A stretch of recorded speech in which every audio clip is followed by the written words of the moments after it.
Hello बच्चों, कैसे हैं आप लोग। आज हम पढ़ेंगे वसंत का पाठ 7 क्या निराश हुआ जाए, जिसका मैंने आधा अध्याय बच्चों आपको पहली वाली वीडियो में भेज दिया था। अब हम पढ़ेंगे इसका दूसरा भाग। इसके लेखक हैं हजारी प्रसाद द्विवेदी, जिनका जन्म मैंने आपको बताया था 19 अगस्त सन 1907 में हुआ था। तो बच्चों, आधा पाठ हमने अध्ययन कर लिया था, इससे आगे को हम आधा पाठ अध्ययन करते हैं। बच्चों, क्या निराश हुआ जाए पाठ में मैंने आपको बताया था कि जो हम आज समाचार पत्रों में अनेक खबरों को पढ़ रहे हैं, वो हमारे लिए चिंता का विषय बने हुए हैं। इस समाज में बुराइयां हैं तो उसके साथ अच्छाइयां भी हैं। तो हमें क्या करना है बच्चों, बुराइयों को ही नहीं, अच्छाइयों को हमेशा उजागर करने की कोशिश करनी चाहिए। ये नहीं कि बुराइयों को आप रस ले लेकर बता रहे हैं और अच्छाइयों को आप छुपा दे रहे हैं, तो ऐसा हमें नहीं करना है। तो लेखक इसके लिए आपको क्या कहता है कि हमें किसी की बुराइयों को नहीं उजागर करना है, हमें उसकी अच्छाइयों को उजागर करना है। बच्चों, इसी बात को वो आगे करते हुए कहते हैं, वो अपने जीवन से घटित कुछ घटनाओं के बारे में हमें बताते हैं कि एक बार रेलवे स्टेशन पर टिकट लेते हुए गलती से मैंने 10 के बजाय 100 रुपये का नोट दे दिया। 10 रुपीज़ देने के बजाय 100 रुपीज़ दे दिए और मैं जल्दी जल्दी गाड़ी में आकर बैठ गया। थोड़ी देर में टिकट बाबू उन दिनों के सेकंड क्लास के डिब्बे पर मैं हर आदमी का चेहरा पहचानता हुआ उपस्थित हुआ। उसने मुझे पहचान लिया और बड़ी विनम्रता के साथ मेरे हाथ में 90 रुपये रख दिए और बोला, यह बहुत गलती हो गई थी, आपने भी नहीं देखा, मैंने भी नहीं देखा।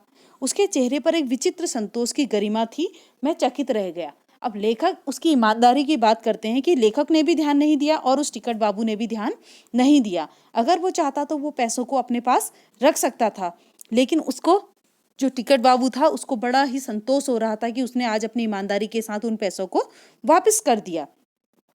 कैसे कहूँ कि दुनिया से सच्चाई और ईमानदारी लुप्त हो गई है। इस बात को याद करते हुए लेखक कहते हैं कि मैं कैसे कह दूँ कि इस दुनिया में सच्चाई नहीं है, ईमानदारी नहीं है। वैसी अनेक अवांछित घटनाएं भी हुई हैं, परंतु यह एक घटना ठगी और वंचना की अनेक घटनाओं से अधिक शक्तिशाली है। लेखक कहता है, ऐसा नहीं है कि मेरे साथ ठगी नहीं हुई है या मुझे किसी ने धोखा नहीं दिया है, लेकिन उन जो ठगी और धोखे वाली घटनाओं को लेखक याद करना नहीं चाहता, क्योंकि जो लेखक है वो आशावादी बनना चाहता है, निराशावादी नहीं बनना चाहता है। वो सकारात्मक पक्ष को देखता है, नकारात्मक पक्ष को नहीं देखता है। तो लेखक कह रहा है, होने को तो बहुत सारी घटनाएं मेरे साथ भी हुई हैं, लेकिन इस घटना के सामने वो घटनाएं सारी छोटी हैं। तो हमेशा लेखक कहता है कि हमें अच्छी बातों को उजागर करना चाहिए। बच्चों, इस पाठ को मैं आपको एक एक लाइन करके इसीलिए समझा रही हूँ क्योंकि ये आपके आगे जीवन के लिए भी बहुत महत्वपूर्ण है। एक बार मैं बस में यात्रा कर रहा था। मेरे साथ मेरी पत्नी, 3 बच्चे भी थे। बस में कुछ खराबी थी, रुक रुक कर चलती थी। गंतव्य से कोई 8 किलोमीटर पहले ही, गंतव्य का अर्थ क्या होता है, जहां उन्हें लेखक को पहुंचना था, 8 किलोमीटर पहले ही एक निर्जन सुनसान स्थान में बस ने जवाब दे दिया। कहने का अर्थ है सुनसान जगह पर बस रुक गई। रात के कोई 10 बजे होंगे। बस में यात्री घबरा गए। कंडक्टर उतर गया और एक साइकिल लेकर चलता बना। जो गाड़ी का कंडक्टर होता है बच्चों, उसने क्या किया, एक साइकिल पकड़ी और चल दिया। लोगों को संदेह हो गया कि हमें धोखा दिया जा रहा है। अब लोग डरे डरे थे। एक तो रात के 10 बजे, ऊपर से बस रुक गई और जो कंडक्टर था उसने कुछ बिना बताए साइकिल पकड़ी और चलता बना। बस में बैठे लोगों ने तरह तरह की बातें शुरू कर दी। किसी ने कहा, यहाँ डकैती होती है, 2 दिन पहले इसी तरह इस एक बस को लूटा गया था। अब लोग डरे हुए थे तो लोगों ने सुना था कि इस जगह पर डकैती होती है। जो पहले के समय में बच्चों डाकू लोग क्या करते हैं, आज तो दिन दहाड़े चोरी हो रही है, लेकिन पहले के समय में क्या होता था कि दिन दहाड़े चोरी न हुआ करते थे। जहाँ से बस की यात्रा होती थी, बसें जाती थी, गाड़ियाँ जाती थी, तो लुटेरे क्या करते थे, बीच में गाड़ी को रोककर धन धान्य को लूट देते थे। परिवार सहित अकेला मैं ही था। बच्चे पानी पानी चिल्ला रहे थे। पानी का कहीं ठिकाना न था। ऊपर से आदमियों का डर समा गया था। वो कहते हैं, लेखक कहते हैं कि मेरे पास मेरे बच्चे थे और कोई भी ऐसा नहीं था जो अपने परिवार के साथ था। मेरे बच्चे पानी पानी करके चिल्ला रहे थे। ये देखो बच्चों, चित्र में दिया गया है, बस खड़ी है और वो जो कंडक्टर है वो साइकिल से जा रहा है। दिख रहा है ना बच्चों। कुछ नौजवानों ने ड्राइवर को पकड़कर मारने पीटने का हिसाब बनाया। ड्राइवर के चेहरे पर हवाइयाँ उड़ने लगी। दोनों ने उसे पकड़ लिया। वह बड़े कातर ढंग से मेरी ओर देखने लगा और बोला, हम लोग बस का कोई उपाय कर रहे हैं, बचाइए, ये लोग मारेंगे। अब जो ड्राइवर था उसे लेखक को देखकर लगा कि हो सकता है ये मुझे बचा देंगे, तो उन्होंने बस के लेखक से कहा, हजारी प्रसाद द्विवेदी जी से कहा कि मुझे बचाइए, हम कुछ उपाय कर रहे हैं जिससे बस चलने लगेगी, इसलिए आप लोग मुझे मारे नहीं, मुझे बचाइए। डर तो मेरे मन में था, पर उसकी कातर मुद्रा देखकर मैंने यात्रियों को समझाया कि मारना ठीक नहीं है। अब लेखक को लगा कि हमें एकाएक ड्राइवर को नहीं मारना चाहिए, परंतु यात्री इतने घबरा गए कि मेरी बात सुनने को तैयार नहीं हुए।